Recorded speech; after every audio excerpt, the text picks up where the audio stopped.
मजमूई खिदमात।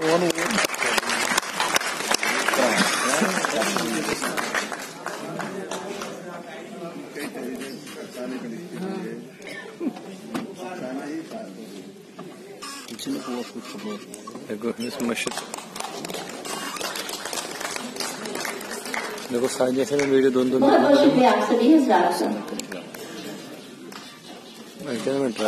खालिद महमूद साहब का, मुजफ्फर अली साहब का, नरेश साहब का, बिल्किस फातिमा हुसैनी, शफर रसूल साहब, आप तमाम जितने भी लोगों को गालिब अवार्ड से सरफराज किया गया है उन सबका बहुत शुक्रिया।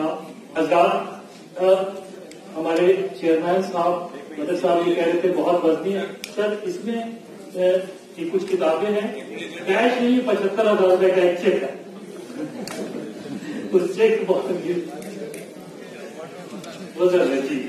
तो हम आपका शुक्रिया अदा करते कि आपने ये अवार्ड, बाकायदा शुक्रिया को इख्तितामी इजलास